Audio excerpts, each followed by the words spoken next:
नमस्कार विद्यार्थियों, हम पढ़ रहे थे राजस्थान की स्थापत्य कला। और राजस्थान की स्थापत्य कला के अंदर हमारा टॉपिक चला था राजस्थान के दुर्ग और किले। और दुर्ग और किलों के अंदर हमने लास्ट में जो पॉइंट पढ़ा था वो पढ़ा था सोनारगढ़। आज हम जो टॉपिक पढ़ेंगे वो पढ़ेंगे गागरोन। गागरोन का किला।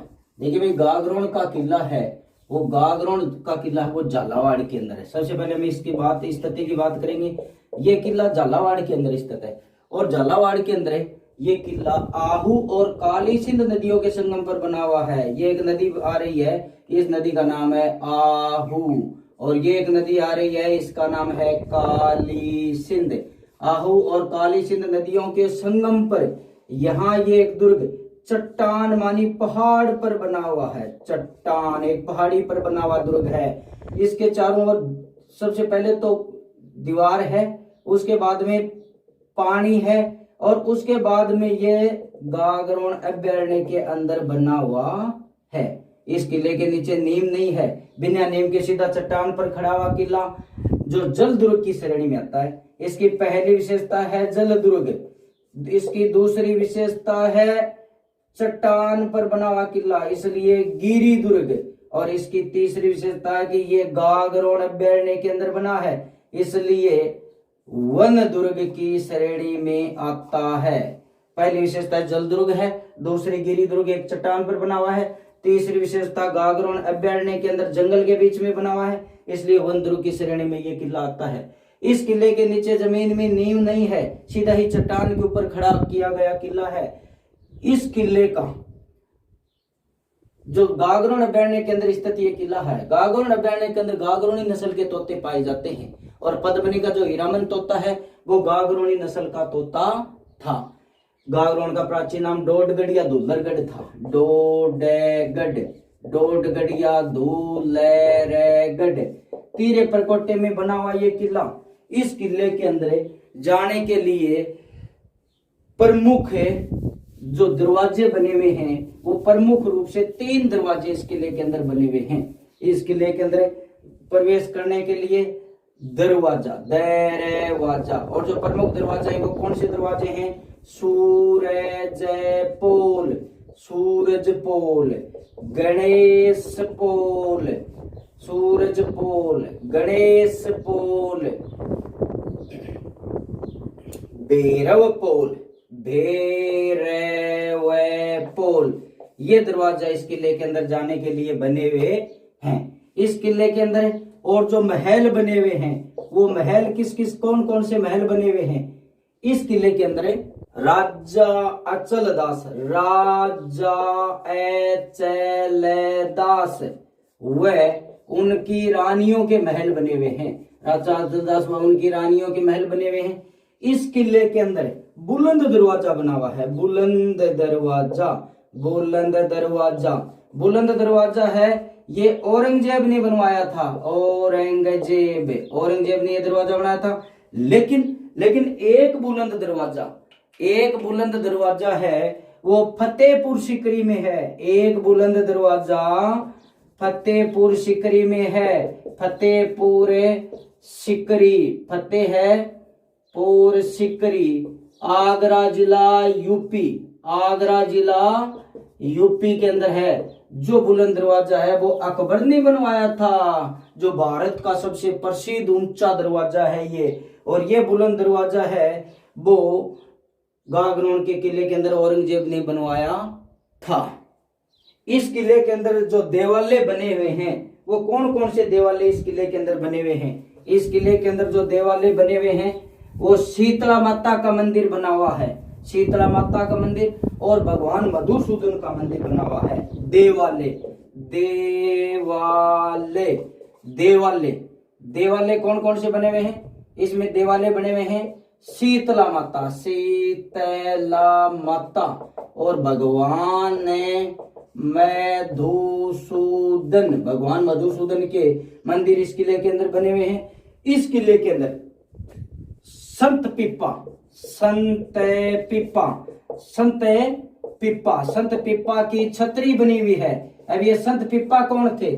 संत पिप्पा यहाँ के एक राजा हुए थे प्रताप सिंह नाम के।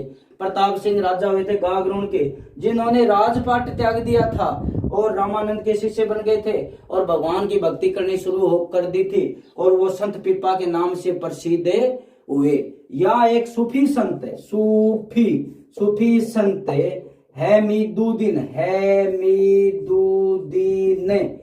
की दरगाह है। सूफी संत हमीदुद्दीन की दरगाह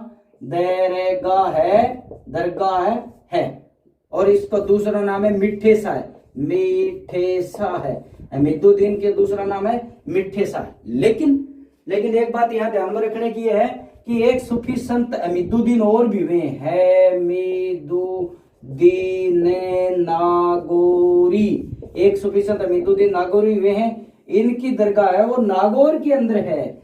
ये हमीदुद्दीन या मिठे सा है, इसकी दरगाह है वो गागरोन के किले के अंदर बनी हुई है। और एक हमीदुद्दीन नागौरी दूसरे संत हुए हैं जिनकी दरगाह वो नागौर के अंदर बनी हुई है।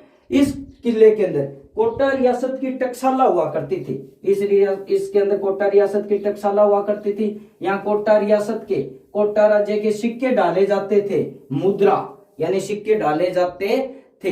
ये किला मालवा,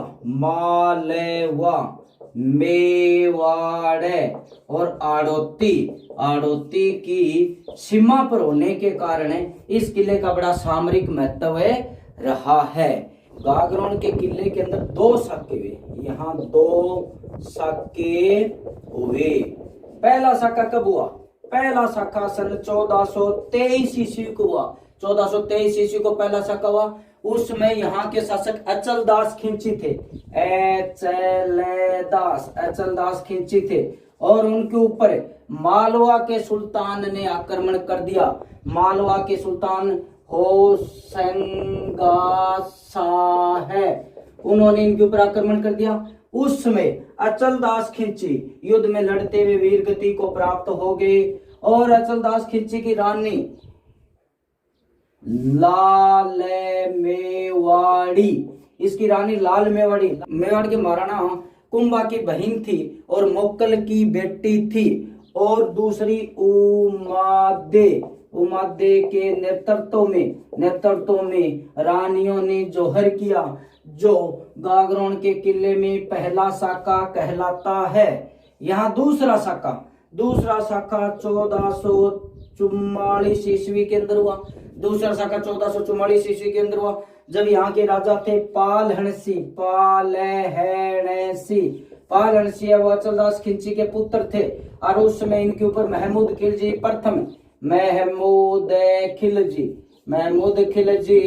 प्रथम ने आक्रमण कर दिया, जो मालवा के सुल्तान थे। मालवा के सुल्तान महमूद खिलजी प्रथम ने आक्रमण कर दिया। उस समय महिलाओं ने जोहर किया, जो गागरोन के किले का दूसरा साका कहलाता है। तो ये था गागरोन का दुर्ग। गागरोन के बाद अब हम जो अगला जो दुर्ग पढ़ेंगे वो पढ़ेंगे बटनेर का दुर्ग। बटनेर का दुर्ग की सबसे पहले हम बात करें स्थिति कि ये कहाँ स्थित है। बटनेर का दुर्ग वर्तमान में हनुमानगढ़ में है। ये दुर्ग वो वर्तमान में हनुमानगढ़ में है। इस दुर्ग का निर्माण भूपत राजा भाटी ने अपने पिता बटनेर की याद में करवाया था। भूपत राजा भाटी ने अपने पिता बटनेर की याद में करवाया था 295 ईस्वी में करवाया था। इस किले की यह विशेषता है कि यह दानवन दुर्ग है। दानवन दुर्ग मानी मरुस्थल के अंदर, टिब्बों के अंदर बना हुआ दुर्ग है। देखिए भाई, जिस समय यह दुर्ग बना था उस समय दानवन दुर्ग था, टिब्बों के अंदर, मरुस्थल के अंदर बना हुआ था, रेतीले दौरों के अंदर बना हुआ दुर्ग था। लेकिन वर्तमान में तो हनुमानगढ़ के अंदर इंदिरा गांधी नहर वगैरह आने के कारण और ये समतल मैदानी भाग हो गया है। लेकिन जिस समय बना था उस समय दानवन दुर्ग के अंदर आता था और वर्तमान में भी दानवन की श्रेणी में है। इस दुर्ग की सबसे बड़ी विशेषता ये कि पूरा ईंटों से और चुनने से बनाया गया है। राजस्थान में अधिकांश जो दुर्ग हैं वो पत्थरों से बनाए गए हैं, पत्थरों और चूनों से बनाए गए, लेकिन ये दुर्ग वो ईंटों से और चूनों से बनाया गया दुर्ग है, जो घग्गर नदी के किनारे स्थित है। दुर्ग की सबसे बड़ी विशेषता ये है कि ये ईंटों से बनाया गया दुर्ग है। ईंटों से चूने का प्रयोग इस दुर्ग के अंदर किया गया है। और ये उत्तरी राजस्थान का प्रवेश द्वार कहलाता है। उत्तरी राजस्थान का प्रवेश द्वार इस दुर्ग को कहते हैं, प्रवेश द्वार। और भूपत राजा भाटी है वो भगवान श्री कृष्ण की 90वीं पीढ़ी के अंदर माने जाते हैं। दिल्ली और मुल्तान मार्ग पर होने के कारण इसका बड़ा सामरिक महत्व रहा है। दिल्ली और मुल्तान जो वर्तमान के अंदर पाकिस्तान के अंदर है, दिल्ली और मुल्तान के रास्ते पर होने के कारण इस दुर्ग का सामरिक महत्व रहा है। इस दुर्ग पर जो आक्रमणकारियों ने जो आक्रमण किए वो किस किस ने आक्रमण किए? देखिए भाई, सबसे पहले 1001 ईस्वी के अंदर इस किले के ऊपर 1001 ईस्वी के अंदर 1001 ईस्वी में इस किले पर महमूद गजनवी ने आक्रमण कर दिया था। महमूद गजनवी, और महमूद गजनवी ने इस किले के ऊपर अधिकार कर लिया था। बाद में इस किले के ऊपर शेर खां ने आक्रमण किया। शेर खां, और शेर खां जो शेरशाह सूरी के नाम से जाने गए, बाद में शेरशाह सूरी। और शेरशाह सूरी की जो कब्र है ना, कब्र है वो आज भी इस किले के अंदर बनी हुई है। बाद में 1398 ईस्वी में इस किले के ऊपर तैमूर ने आक्रमण कर दिया था। 1398 ईस्वी में इस किले पर तैमूर ने आक्रमण कर दिया था। और तैमूर ने आक्रमण किया, उसमें हिंदू और मुस्लिम दोनों महिलाओं ने जोहर किया। देखिए भाई, राजस्थान के अंदर मुस्लिम महिलाओं के जोहर का वर्णन है वो किस किले में मिलता है? बटनेर के किले में हिंदू और मुस्लिम दोनों महिलाओं के जोहर का वर्णन इस किले के अंदर मिलता है।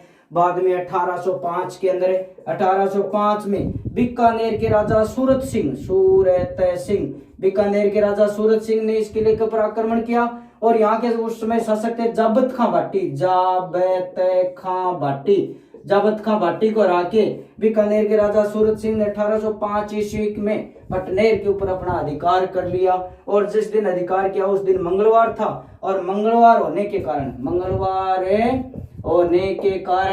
हनुमान जी का वार होने के कारण बटनेर का नाम बदल के हनुमान जी के नाम पर हनुमानगढ़ कर दिया और वहां एक हनुमान जी का मंदिर बनवाया। तुजुक ए तैमूरी, तैमूर की आत्मकथा का नाम है तुजुक ए तैमूरी। तैमूर अपनी आत्मकथा तुजुक ए तैमूरी में क्या लिखता है? तुजुक ए तैमूरी जो तैमूर की आत्मकथा है इसमें तैमूर लिखता है, मैंने हिंदुस्तान में इतना मजबूत और सुरक्षित किला कहीं नहीं देखा। तुजुक ए तैमूरी के अंदर जो तैमूर की आत्मकथा है वो इस किले के बारे में कहता है कि मैंने हिंदुस्तान में इतना मजबूत और सुरक्षित किला कहीं भी नहीं देखा। तो ये था हनुमानगढ़ में बटनेर का दुर्ग। बटनेर के दुर्ग के बाद में अब हम पढ़ेंगे लोहागढ़। सबसे पहले मैं इसकी बात करते हैं स्थिति की, ये कहाँ स्थित है। लोहागढ़ का दुर्ग है वो भरतपुर के अंदर है, भैरतपुर। लोहागढ़ का दुर्ग वो भरतपुर में है। और ये दुर्ग मैदानी दुर्ग है, मैदान में बना हुआ दुर्ग है, मैदान में। देखिए भाई, ये दुर्ग किस प्रकार से बना हुआ है। ये दुर्ग है, ये मैदान में बना हुआ दुर्ग है, ये दुर्ग बना हुआ है यहाँ। अब देखो भाई, सबसे पहले इसके चारों ओर ईंटों की दीवार है, इसके चारों ओर ईंटों की दीवार है। ये दीवार है वो ईंटों की दीवार है, चारों ओर ईंटों की दीवार है। अब ईंटों की दीवार के बाद में इसके चारों ओर क्या है? खाई है। इसके चारों ओर खाई बनी हुई है, ये खाई बनी हुई है इसके चारों ओर। और ये खाई है, ये खाई 100 फीट तो है चौड़ी और 60 फीट है गहरी। चारों ओर इसके खाई बनी हुई है और खाई है वो 100 फीट तो है चौड़ी और 60 फीट है गहरी। और खाई को नाम है सुजान गंगा नहर। इस खाई का नाम सुजान गंगा नहर है। इसके चारों ओर फिर एक मिट्टी का परकोटा है, इसके चारों ओर मिट्टी का परकोटा है, यानी मिट्टी की दीवार है। इसके चारों ओर मिट्टी का परकोटा है। ये मिट्टी का परकोटा है इसके चारों ओर, और मिट्टी का परकोटा भी इतना, यानी मिट्टी की दीवार, मिट्टी की परकोटा या दीवार ये भी इतनी मोटी मजबूत है कि इसके अंदर से न तो गोली जा सकती बंदूक से, न ही इसके तोप का गोला जा सकता। उस समय की बातें। इस किले का निर्माण सन 1733 ईस्वी में भरतपुर के जाट राजा सूरजमल ने करवाया था। ये किला है। सबसे पहले ये मैदानी दुर्ग की श्रेणी में आता है, मैदान है, फिर इसके चारों ओर ईंटों की दीवार बनी हुई है, ईंटों की दीवार के चारों ओर फिर एक खाई बनी हुई है, और खाई है वो 100 फीट तो है चौड़ी, 60 फीट गहरी है, जिसके अंदर पक्की चिड़के पानी भरा रहता था। इसको सुजान गंगा नहर के नाम से जाना जाता है। फिर उसके चारों ओर जो कच्ची रेत या मिट्टी का परकोटा या दीवार है, और ये इतना मजबूत दीवार परकोटा है कि इसके अंदर नहीं तो गोली और नहीं तोप के गोले इसके अंदर से जा सकते हैं, इसलिए ये तीरे परकोटे से घिरा हुआ किला है। जाट राजा सूरजमल ने 1733 ईस्वी में यह दुर्ग का निर्माण करवाया था। इस किले के अंदर 10 द्वार हैं। इस किले के अंदर दरवाजा है, बस 10 दरवाजा है, लेकिन मुख्य द्वार या दरवाजा, जो मुख्य दरवाजा है वो नाम है सूरजपोल है। सूरजपोल, सूरजमल राजा ने अपने नाम पर सूरजपोल नाम रखा इसका।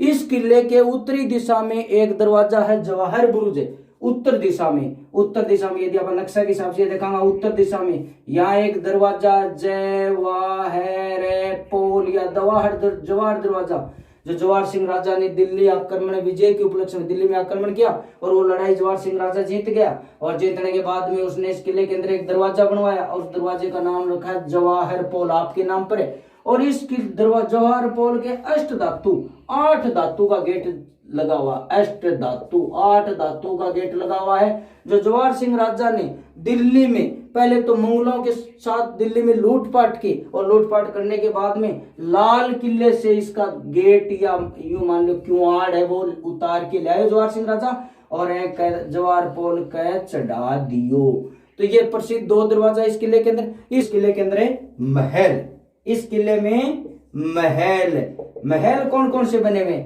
इस किले के अंदर महल बने हुए, कोठी खास, महल खास, कोठी खास, महल खास, महल खास, किशोरी रानी का महल, किशोरी रानी का महल, लक्ष्मी रानी का महल, ये महल इस किले के अंदर बने हुए हैं। उसके बाद में इस किले के अंदर देवालय, देवालय यानी मंदिर कौन कौन से बने हुए हैं?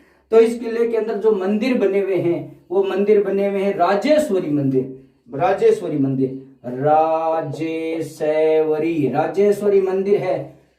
राजेश्वरी राजेश्वरी माता है वो भरतपुर के जाट राजाओं की कुल देवी है। राजेश्वरी माता भरतपुर के जाट राजाओं की कुल देवी का मंदिर इस किले के अंदर बना हुआ है। इस किले के अंदर और दूसरा मंदिर बना हुआ, वो गंगा मंदिर बना हुआ है, गंगा मंदिर बना हुआ है, लक्ष्मण मंदिर बना हुआ है, गंगा मंदिर बना हुआ है, लक्ष्मण मंदिर बना हुआ है। इस किले के अंदर बिहारी मंदिर बना हुआ है, इस किले के अंदर बिहारी मंदिर बना हुआ है।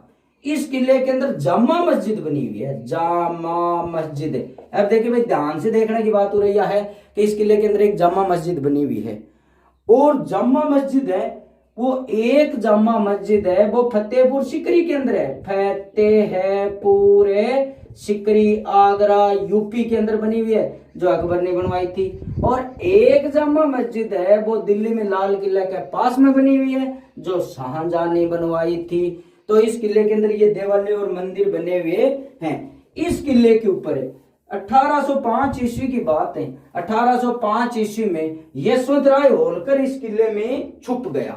1805 ईस्वी में यशवंत राय होलकर, यशवंत राय होलकर इस किले के अंदर आके छिप गया, और उसका पीछा कौन कर रहा था? अंग्रेज अधिकारी लॉर्ड लेक, अंग्रेज अधिकारी लॉर्ड लेक है वो इसका पीछा कर रहा था। और आके अंग्रेज अधिकारी लॉर्ड लेक ने लोहागढ़ के किले को चारों ओर से घेर लिया, लेकिन अंग्रेज अधिकारी लॉर्ड लेक भी इस किले को जीत नहीं पाया। इसलिए ये मिट्टी का किला था, मिट्टी का किला कैसे था कि देखो भाई, ये सबसे पहले तो किला बना दिया, उनका बाहर का पहले ईंटों की दीवार है, फिर सुजान गंगा नहर है, और उसके बाद में चारों ओर मिट्टी का परकोटा है, जो बात हम कर चुके हैं। तो मिट्टी का परकोटा होने के कारण ये मिट्टी का किला कहलाता था। और अंग्रेज अधिकारी लॉर्ड लेक यशवंत राय होलकर का पीछा करते हुए इस किले के चारों ओर घेरा लगा दिया, लेकिन इस किले को जीते नहीं सका। और किले को नहीं जीतने के कारण ये मिट्टी का किला है वो लोहे का किला कहलाया। और अंग्रेज अधिकारी हारने के बाद में, अंग्रेज हार गए और हारने के बाद में भरतपुर में एक गीत प्रचलित हुआ। उसमें भरतपुर में एक गीत प्रचलित हुआ और वो गीत था, बोलो गोरा हट जा रे राज भरतपुर रो। देखिए भाई, बाद में 1826 की बात है। 1826 में भरतपुर के राजवंश में आपसी कलह हो गई, और आपसी कलह होने के कारण उसका लाभ अंग्रेजों ने उठाया और अंग्रेजों ने इसके ऊपर अपना अधिकार कर लिया। तो विद्यार्थियों, यह था लोहागढ़ का दुर्ग। धन्यवाद।